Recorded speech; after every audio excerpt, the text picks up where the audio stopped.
So, ang aking topic ngayon ay patungkol na naman sa tatlong sekta, yung Church of Nazarene na itinayo ni Piñas Brice at saka ni Joseph Whitney at saka ang United Pentecostal Church na itinayo ni Charles Fox Parham at saka mayroong isa at ang Aglipayans na itinayo ng isang pari na itiniwala sa simbahan na wala iba kundi si Gregorio Aglipay. No? Bro, Ewan's Baptist, Bible alone, Ursula Escritura daw. Gabito nila ang Isaias 34:16. Unsay masulti ni mga anak, bro. So, mali-mali yan, no? Pero ating masahin ang ginagamit nila upang ma-explain din natin ang mabuti. So, Isaiah 34:16, ito ang batayan sa mga sikta, no? Isaiah 34:16. So, siya basa sa libro sa Ginoo. Muli gamit sa saksi, di pangusdag mayo sa saksi. So, siya basa sa libro sa Ginoo, walay usa kanila nga makulang o mawad-an sa iyang pares. Ibig sabihin, patungkol ito sa, kung tingnan natin ang buong chapter, basahin natin, hindi ito patungkol sa ipinangaral, no? Ito ang sinabi ating balikan, ha? So, siya basa sa libro sa Ginoo, walay usa nga makulang o mawad-an sa iyang pares kay pagbuot kini sa Ginoo o siya mismo mo'y magtigom kanila. So, hindi ito patungkol sa naisulat sa banal na kasulatan kasi kung basahin natin sa simula, iba ang ibig sabihin nito, no? So, kasi kailangan ang whole chapter ay intindihin upang makuha nato ang konteksto, no? So, sinutan sa Diyos ang iyang mga kaaway. So, ito ang title. Doon pamati kamo o katawhan sa nagalaing nasod, kinahanglan nga mamati ang tibuok kalibutan o ang tanan na anak niini. Kaya nasuko ang Ginoo, dito na to. Giandam sa Ginoo dito sa kalangitan ng iyang espada, unya mo kunsan kini aron pagsilot sa ilumya. Dito pa ta. Pamatyo ng mga tao daw mga baka, matungog sa dugo ang yuta o malukop sa mga tambok. Natagal og adlaw ang Ginoo nga mo'y iyang ipanimalos tungod og alang sa Sion.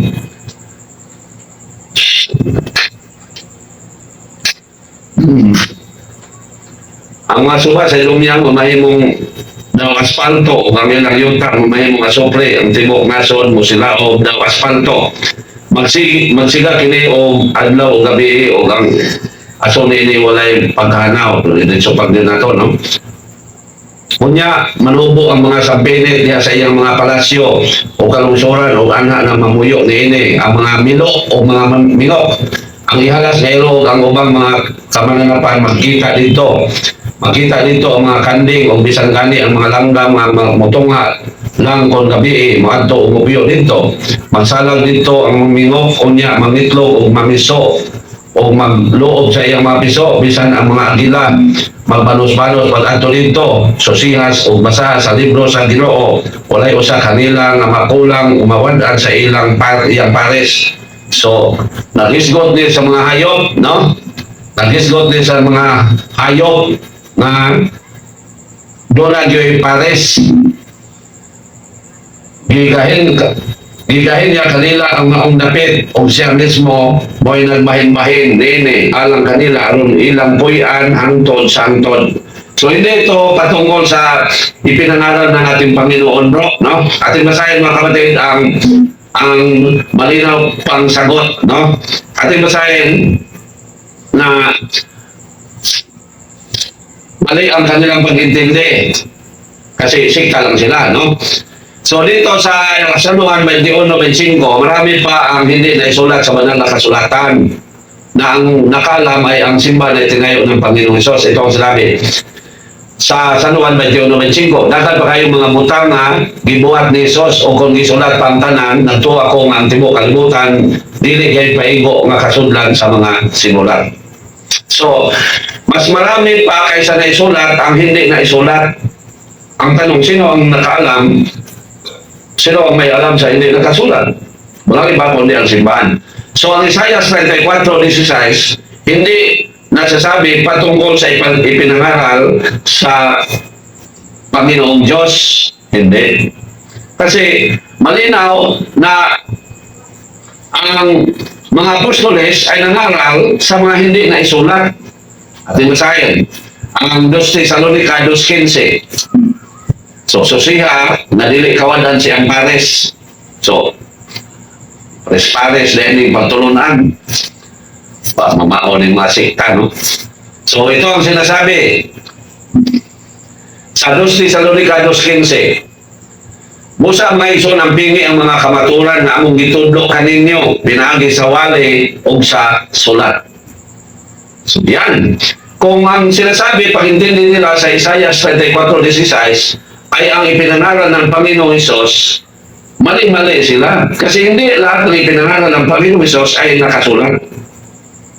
So, mali, no? So, ang mga sikta, walang kwenta na sila. Kahit ano pa ang gagamitin nila sa banal na kasulatan, manatili sila na squatter lang. So, ang mga sikta, kapatid, they are all squatters of the words of God. No? Squatter lang sila sa mga pulong sa Ginoo nga nasulat sa Bible. Wala sila nahibawan. Sikta lang man. Bili nga pundok naman. So, hindi mapaniwalaan, no?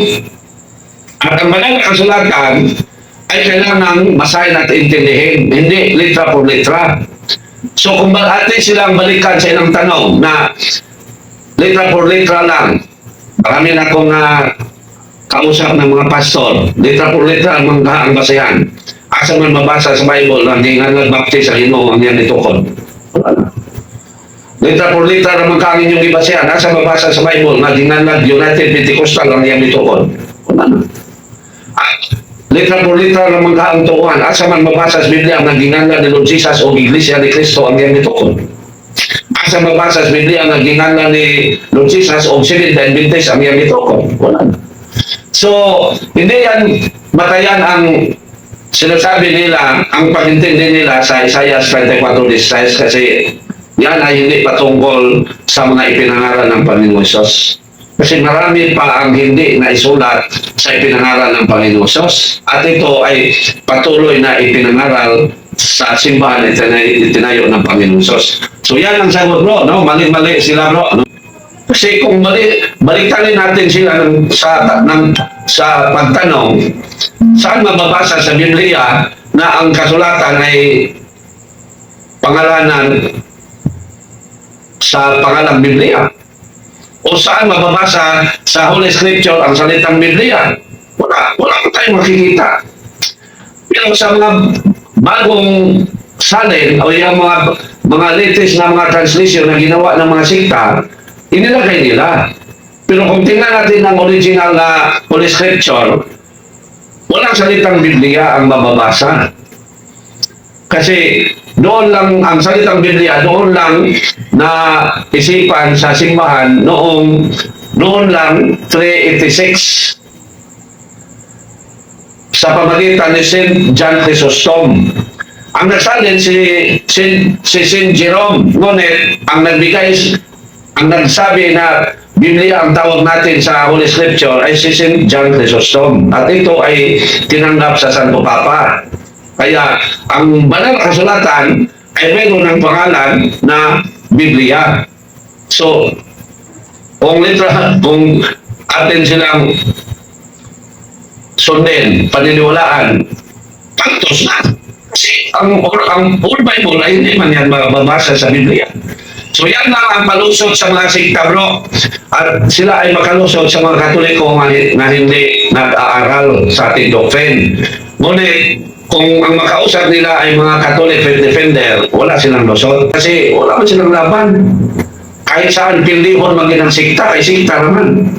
Kaya ang ginawa ng mga sikta, sekreto silang nagpunta sa mga bahay ng mga Katoliko at doon sila magsasabi na ang Katoliko dili na tinuhod, kaya ang kawantag, ang palahubog, doon sila. Pero kung ang Katoliko na kanilang mapuntahan ay mayroong knowledge about sa Catholic doctrine, umalis yan. Uy mo dahil na, dili man dahil mo ang balay na mo tuyo, dahil man dahil Pero kung may mauhan ng kagbalay, buyo siya na.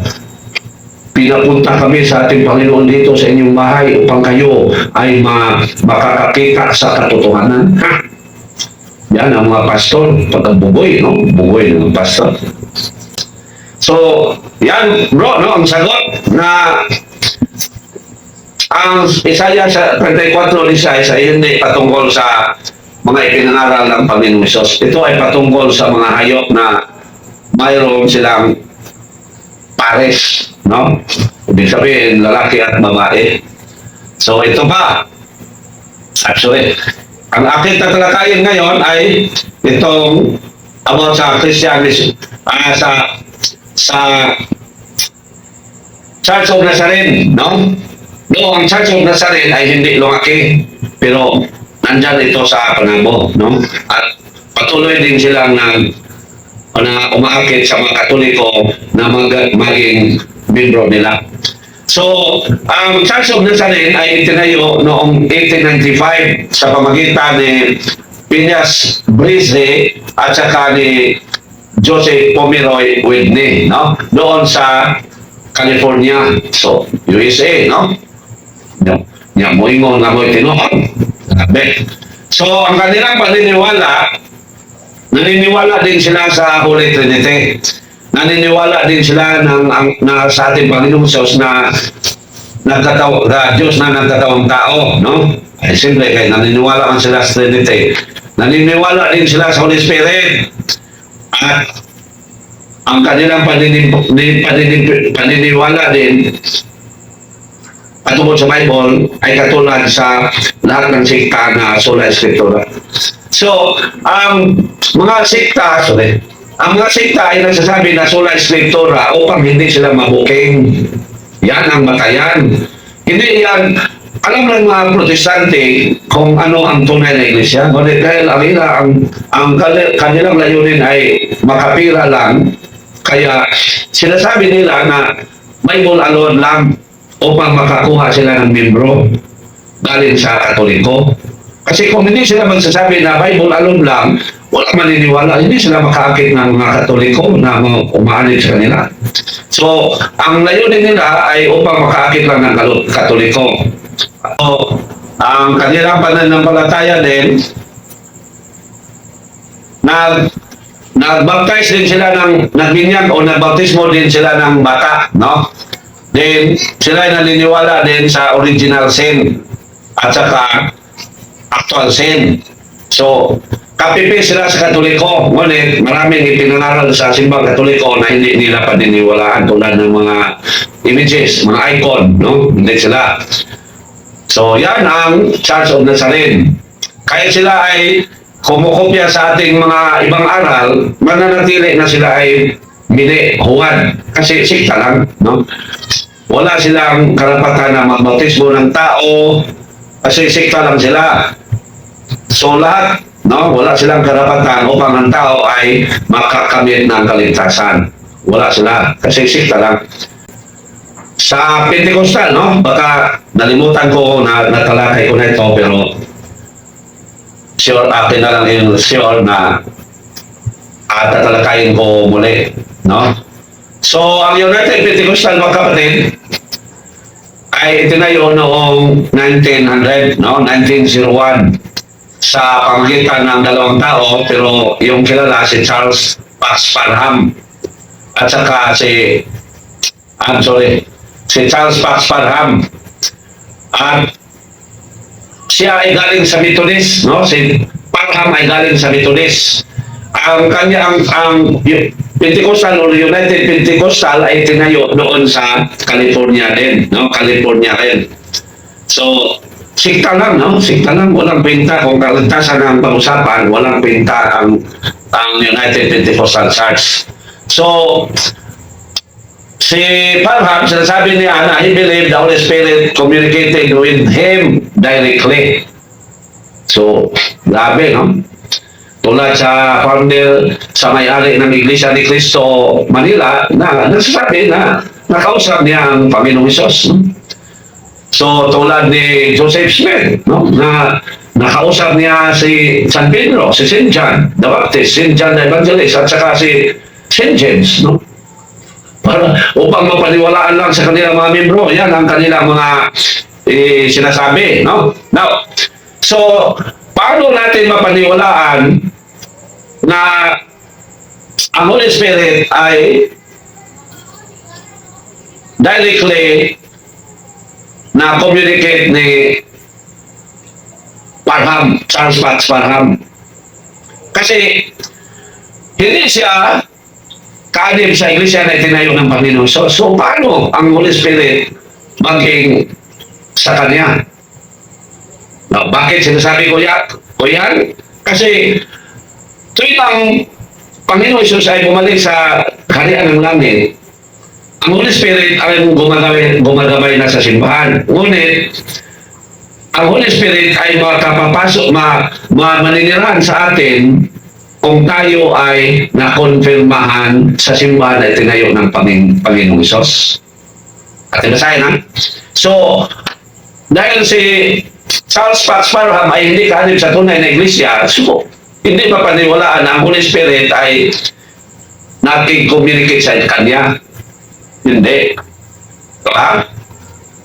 At basahin mga kapatid, ang Gawa 8:14 hanggang 17 na ang Holy Spirit ay bumaba lang sa atin at saka sa 1 Timoteo 4:14 na ang Holy Spirit ay bumaba lang sa isang tao unang-unang kaanib o nabautismuhan siya sa iglesia na itinayo ng Panginoon Isos. Ikalawa, na pandungan siya sa obispo kasi ang obispo lang ang may right na mag-confirm. Maliban kung ang pare ay i-delegate niya na mag-confirm kung siya ay busy. Now, atin po sa mga kapatid ang Gawa 8:14 hanggang 17 upang malaman natin paano bumaba sa atin ang banal na Espiritu. Diba sa'yo, ha? 14 hanggang 17, ito ang sinabi. Ang mga apostoles na dito sa Jerusalem, nakadungog na ang mga taga-Samaria, minawat sa pulong sa Diyos. Musa ilang ipadala si Pedro o si Juan na ito kanila. Sa pag-abot nila, nag-ampo sila na ang mga magtotoo makadawat unta sa Espiritu Santo. Kay ang Espiritu Santo wala pa man mukunsad bisan sa usa kanila. Nabunyagan lamang sila sa ngalan sa Ginoong Hesus. Unya si Pedro si Juan mipandong kanila sa ilang mga kamot o nakadawat sila sa Espiritu Santo. Malinaw. Malinaw mga kapatid na ang Holy Spirit ay bumaba lang sa isang tao kung ang isang tao ay nabautismuhan sa iglesia na itinayo ng Panginoong Hesus.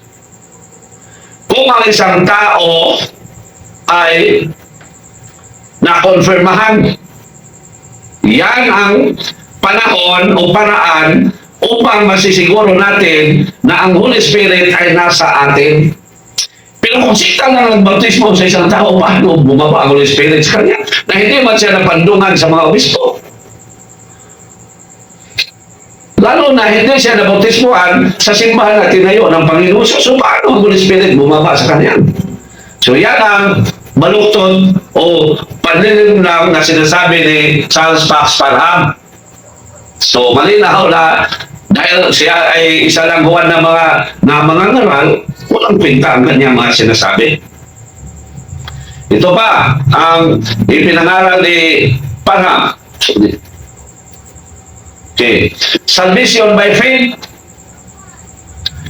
Ang sinasabi sa mga Pentecostal, good work is not needed. Pananampalataya lang.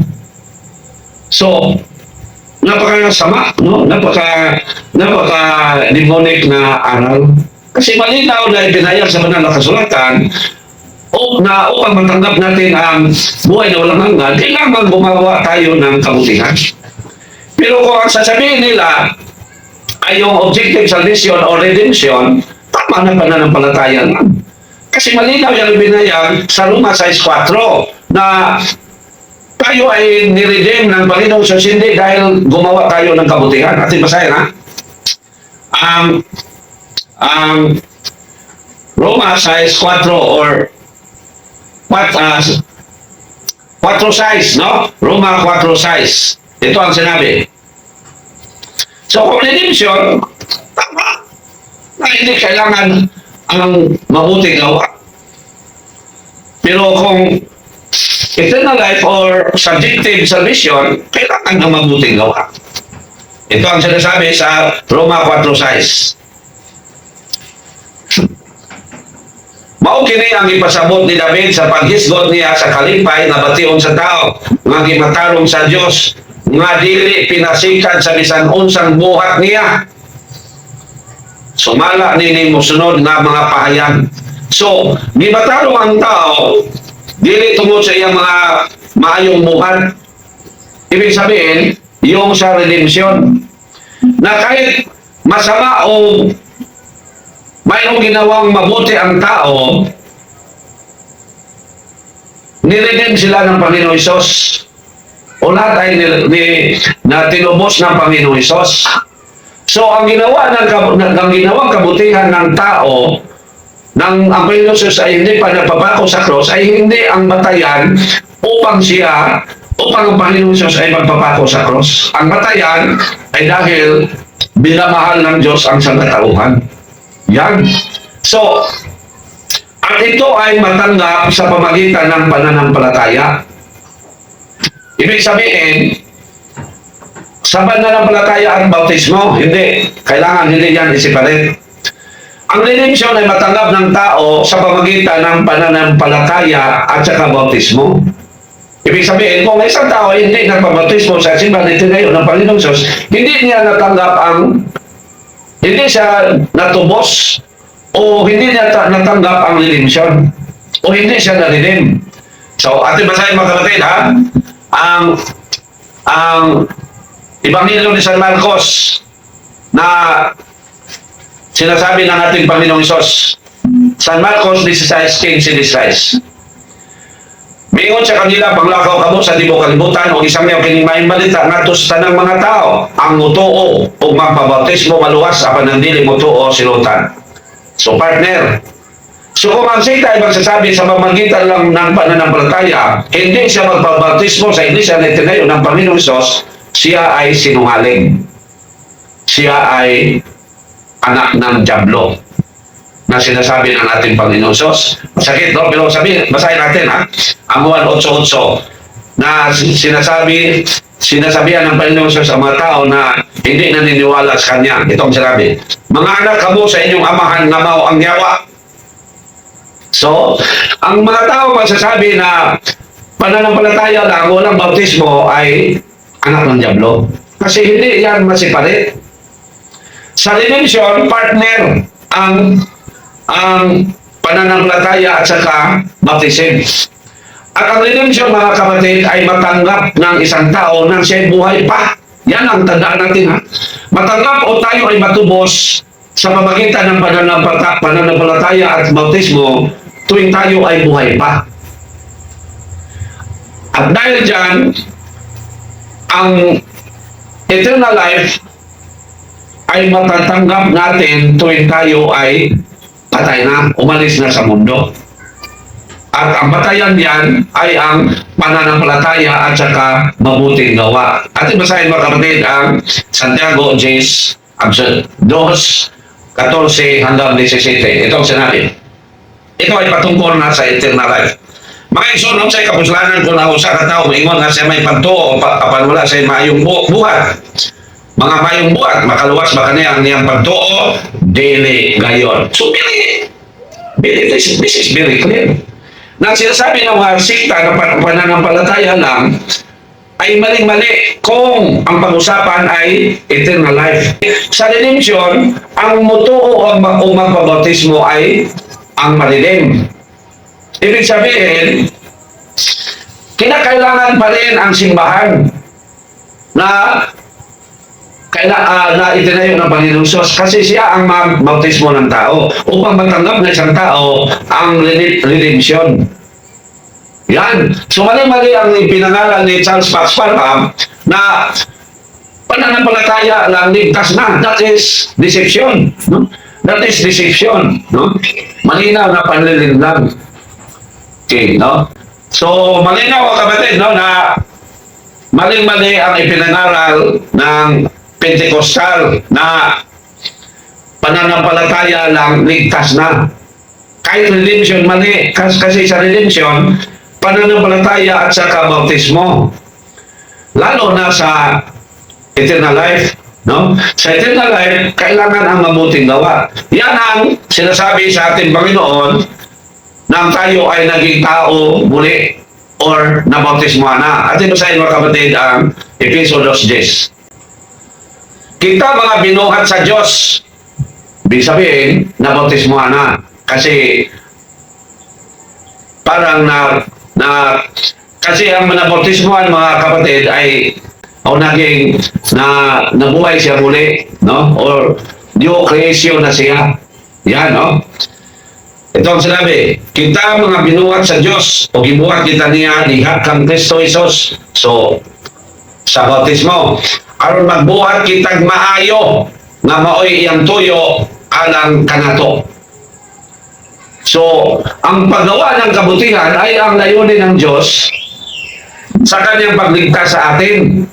Kaya gumawa tayo ng kabutihan upang tayo ay makakapasok sa kaharian ng Diyos. At individual na iyan. So sa objective sa mission, ang kamatayan ng ating Panginoon Jesus ay para sa lahat ng tao. Ngunit, para sa lahat ng tao na tumatanggap o naniniwala ng Panginoong Jesus. Yan. So, ang kamatayan ng ating Panginoong Jesus ay once and for all. Para sa lahat ng tao hanggang sa kailan ba, no? Yung mga bagong isinilang, mabautismuhan sila, mag-itim sila. Pero kung ang pag-usapan ay eternal life, kailangan individual tayong magsumikap. Hindi yan ang sinasabi na tayo lang ang makapagligtas sa ating sarili. Yan mga kapatid. Tayo lang ang makapagligtas sa ating sarili. Ang ibig sabihin niyan ay kailangan magsumikap tayo.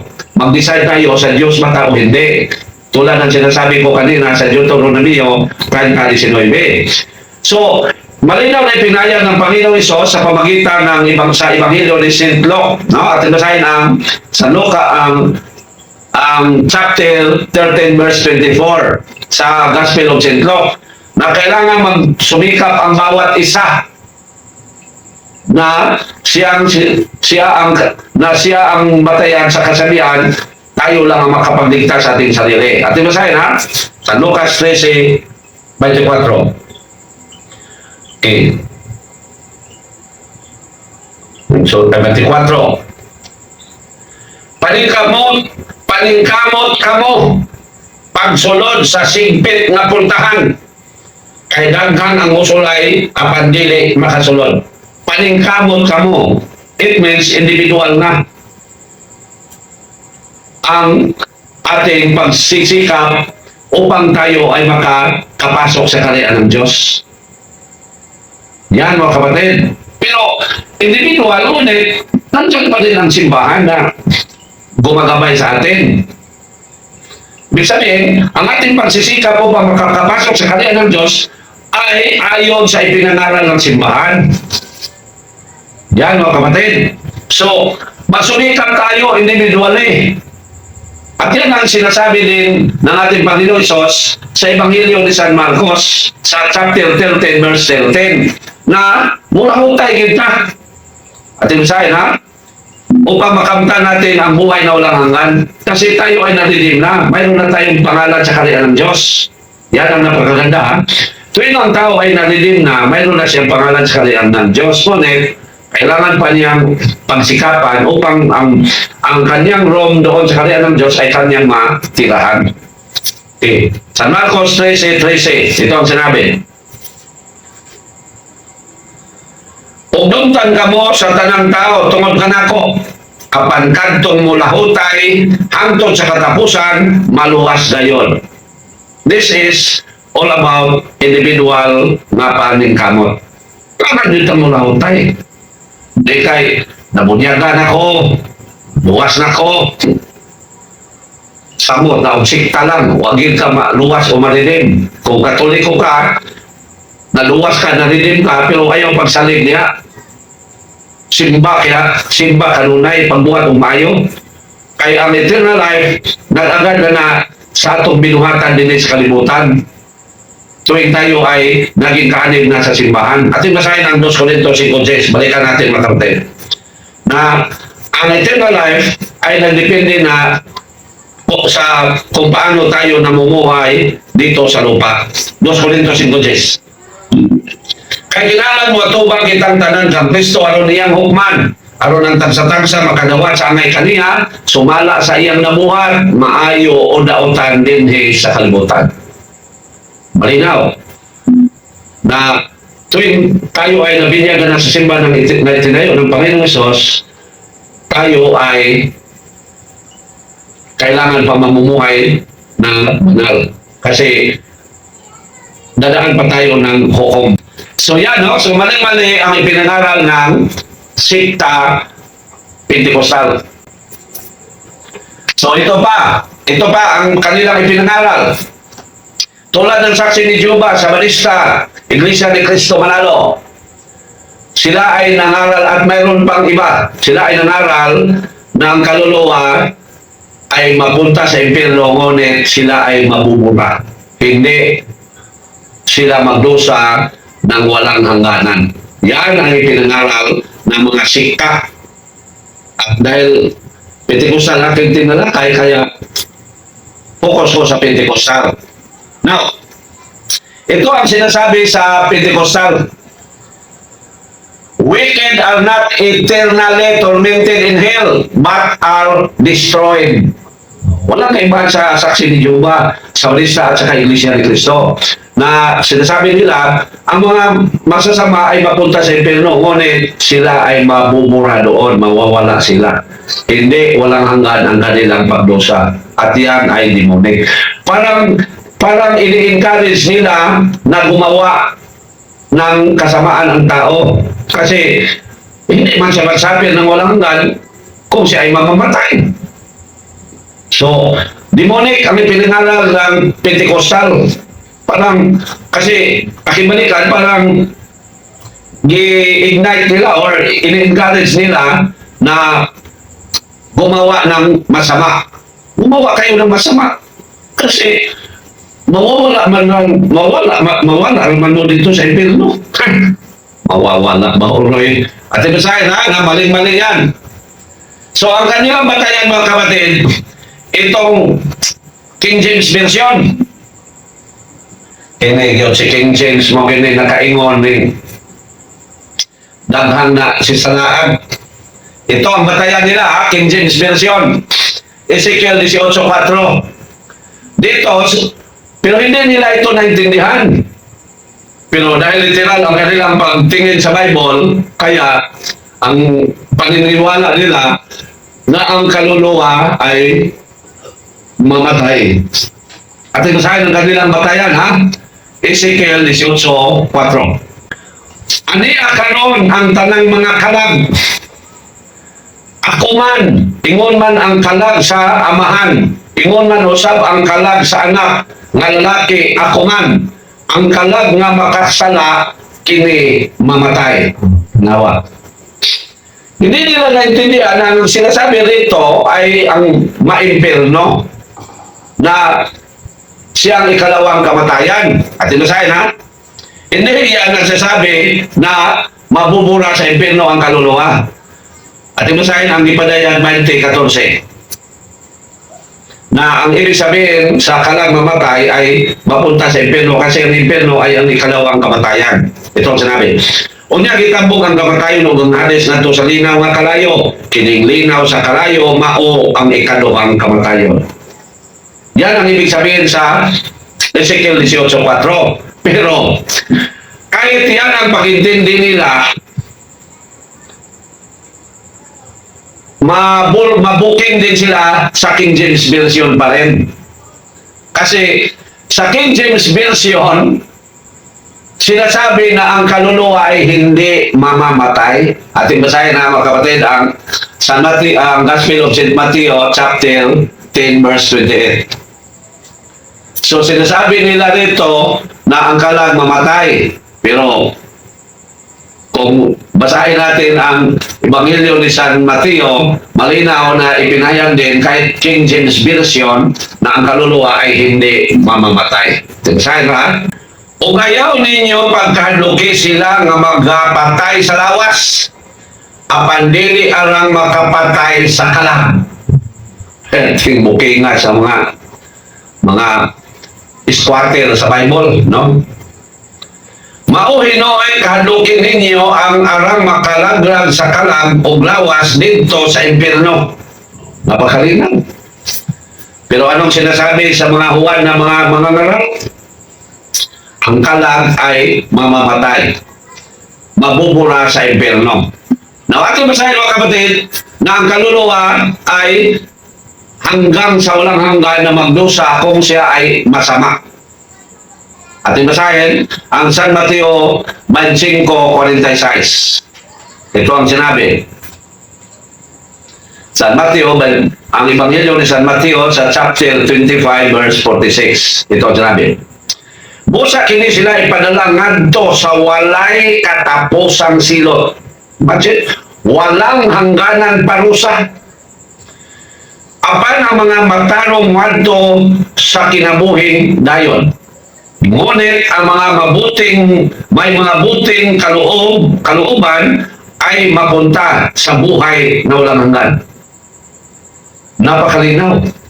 Pero anong sinasabi sa mga instrumento ng dyablo? Ang kaluluwa sa impyerno ay mabubura. Ibig sabihin, ini-encourage nila ang tao na gumawa ng kasamaan kasi di balik masama kasi kung mamamatay, ang kaluluwa ay mawawala man din sa impyerno. Yan ang pag-iisip ng mga sikta. So, mali-mali yan, no? Siyempre, sikta lang, no? So, ang kamatayan, so ito pa. Ang mga Pentecostal ay nangaral din ng Wanes. Ang ibig sabihin, ang paniniwala nila ay ang Diyos ay nakilala bilang Ama sa kreasyon. Ang Diyos ay tinatawag na anak sa redemption. At ang Espiritu Santo ay ang Diyos ay tinatawag na Espiritu Santo nang siya ay nagkatawang tao.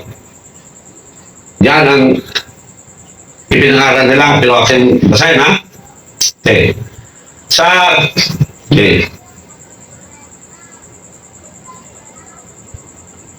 Nagpadaya na ang Diyos, ang persona sa Diyos nagpadayang ingon na amahan diha sa kabuhatan, treasyon. Nagpadayang ingon nga anak diha sa pagpanubos, redemption. O nagpadayang ingon nga Espiritu Santo diha sa pagkatao, pag-usap, regeneration at baptism dahil, no? So, ang Holy Spirit, ang Diyos ay tinatawag na Holy Spirit sa tuwing ang tao ay nabuhay muli or nabautismuhan, nagpakatao muli or isinira muli. Yan. So, ang Diyos Ama ay siya rin ang anak at siya rin ang Holy Spirit. Ang anak ay siya rin ang Ama, siya rin ang Holy Spirit. Ang Holy Spirit ay siya rin ang Ama, siya rin ang anak. Parang doktrina ng, di ko lang sabihin, no? So, yan ang aral ng mga Pentecostal. Pero, tama ba sila? Ang sagot, napakabaluktot. Bakit?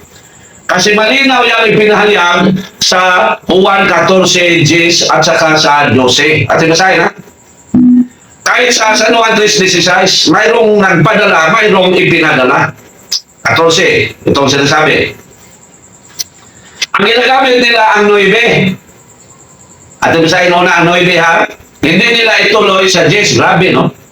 Kaya sinasabi sa mga sikta, sa kanilang mga membro, huwag kayong magbasa kasi mahirap intindihin ang salita ng Diyos.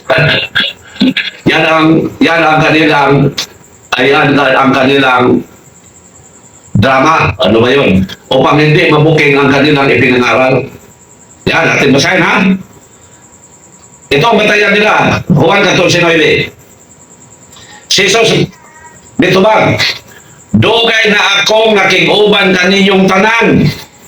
O wala ka ba gihapon makaila kanako, Felipe? Ang nakakita kanako, nakakita usab sa amahan. Busa nganong nag-ingon ka man na ipakita kanamo ang amahan. Ito ang batayan sa mga Pentecostal. Ngunit hindi nila ipatuloy sa Jess. Kasi kung ituloy sa Jess, booking na booking sila. Dahil dyan, sinasabi nila, mahirap intindihin ang Bible, huwag kayong magbasa. Kasi sa Jess ating ituloy. Wala ka ba mo to, Felipe, nga ako anaasamahan o ang amahan aniya kanako? Wala magikan kanako ang mga pulong nga gisulti ko kaninyo. Ang amahan nga aniya kanako nagbuhat sa iyang kaugalingong buluhaton. Sa 11. So, na parang ang amahan aniya kanako wala magikan ang mga pulong nga gison. Akin balik tayo, sorry. Wala ka ba mo to, Felipe, na ako anaas amahan o ang amahan aniya kanako? Wala magikan kanako ang mga pulong nga gisulti ko kaninyo. Imagine, wala magikan kanako ang mga pulong nga gisulti ko kaninyo. So, booking na sila. Kung ang Panginoon Isus pa siya ang amahan, bakit sinasabi niya, wala magikan kanako ang mga pulong na aking sinasabi sa inyo? Ito ba?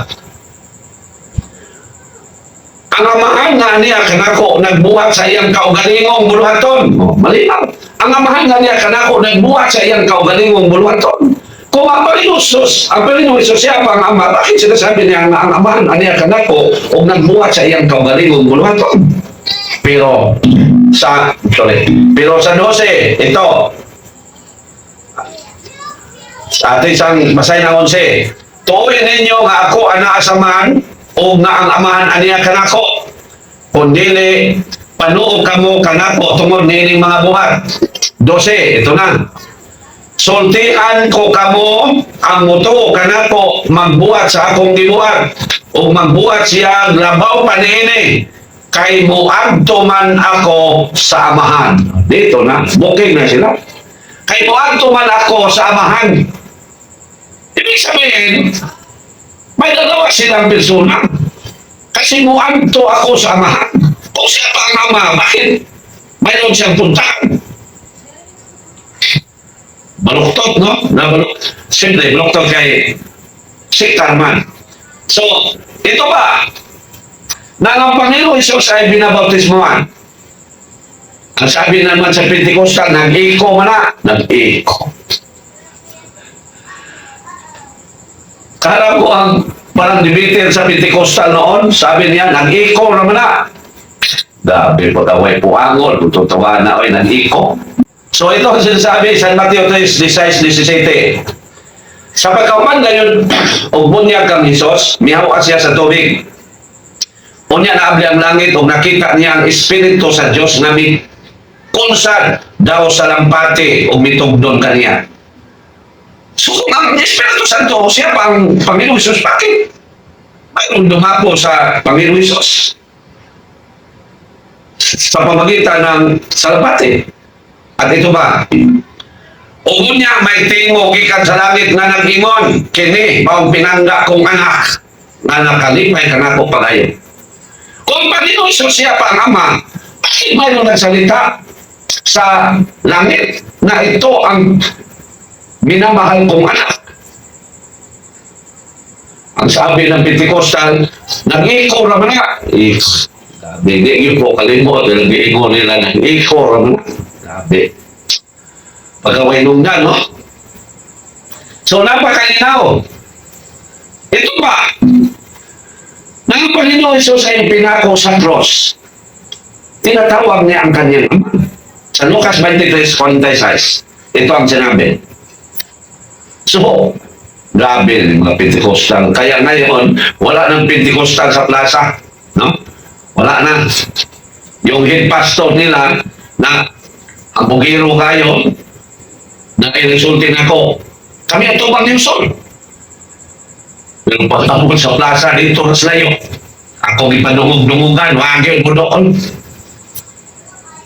Ya, sige, ingon, o wala ko, kami ang tubang ng Sol. Tubang lagi. Sa Lucas 23:46, ito ang sinabi sa ating Panginoon Jesus. Kung siya pa ang Ama, bakit ito ay sinasabi niya? Unya, misinggit si Jesus pagkusog, Amahan, itugyan ko sa imong mga kamot ang akong espiritu. Uman sa nakasulti na ini, namatay siya. So kung ang Panginoon Jesus, siya pa ang Ama, bakit sinasabi niya, Ama, ibigay ko sa inyo ang aking espiritu. So, sino yung sinasabihan niya? So, napakamaluktot ang ipinangaral ni Parham, no? Pero maraming Katoliko na akin yan. Kaya ating pagsikapan na sana may mali sa katotohanan ang ating mga kapatid na galing lang ni Parham. So, malinaw, no? So, ito ba? Kung ang Holy Spirit, siya pa rin ang Ama, siya rin ang Anak, bakit ipinadala ng Ama sa pamagitan ng Anak ang Holy Spirit? At ibisahin mga kapatid, ang Juan 14:26, King 7:26 at saka 16 at saka 16:26. At ibisahin, ha? Ito ang sinabi sa 14:26. Ang manlalaban, ang Espiritu Santo na ipadala sa Amahan sa akong ngalan. Napakalinaw. Ipadala sa Amahan sa aking pangalan. So, kung ang Espiritu siya rin ang Ama, siya rin ang Anak, bakit sino ang nagpadala at sino yung ipinadala? Hindi man maaari na ang nagpadala ko, for example, ako magpadala ko kwarta. Hindi man maaari na ako ang nagpadala ng pira, ako ang pumasok sa sobre. Ako ang pumasok doon sa pouch. Sa diante. Hindi. Iba ang nagpadala, iba rin ang ipinadala. At yan ang nangyari na maglilinaw na ang Ama ay iba ang kanyang persona sa Anak, iba ang kanyang persona sa Espiritu Santo. Na ang Anak, iba ang kanyang persona sa Ama, iba ang kanyang persona sa Espiritu Santo. Na ang Espiritu Santo, iba ang kanyang persona sa Ama, iba rin ang kanyang persona sa Anak. Kasi malinaw, ipinadala ng Ama sa aking pangalan ang banal na Espiritu. Ito ba? Sa 15:16 na dito sa Nuan. Ay, sorry, 26 pa rin. 26 din, no? Muani ang manlalaban ang Espiritu sa kamaturan nga gikan sa Amahan. Napakalinaw. Ipadala ko siya gikan sa Amahan ug magsaksi siya may tungod kanako. Napakalinaw. Magsaksi siya patungkol sa akin. Sabi na naman siya. Ipinadala ng Ama, hindi siya ng Ama, hindi ang Holy Spirit. Grabe ni mga Pentecostal. Tulad din taga Davao City na nakulong. Yan, din, wanis din yan. So malinaw na maling-mali ang sinasabi ng mga Pentecostal.